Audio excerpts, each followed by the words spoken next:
Pil-pil. Oso gurea den era edo mugimendu berezi baten bidez, osagai ezberdinak fusionatu edo bateratzea. Arreta behar du. Lana, trebezia, energia, gogoa. Osagai bakoitza da ezinbestekoa, eta denek bat egiten dutenean, orduan lortzen du benetan indarra.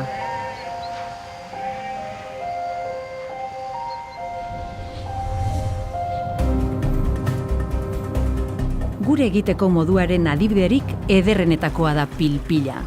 Nolabait erakusten duelako, elementu guztiak direla beharrezko, baina lanaren emaitzak biderkatu egiten duela osagai bakoitzaren balioa.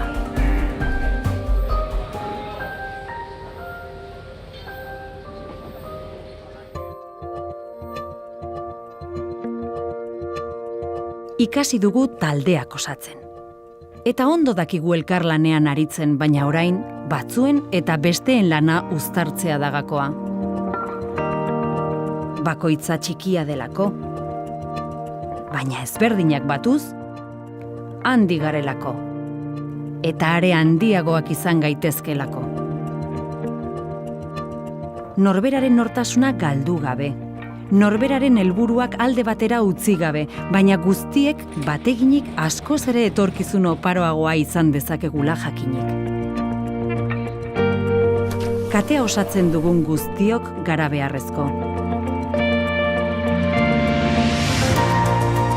Milaka gara gure lanaren fruitua gizarte osoari eskaintzen diogunak. Baina pil-pila ez da paregabea izango beste osagai batzuk gehitzen ez badizkiogu.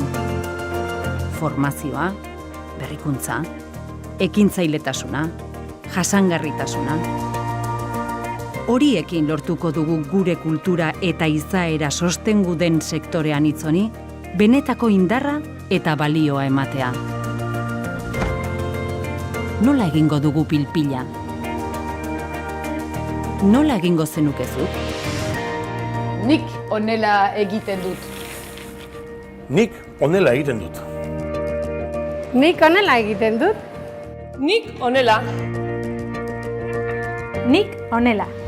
Nik honela. Nik honela. Ta zuk?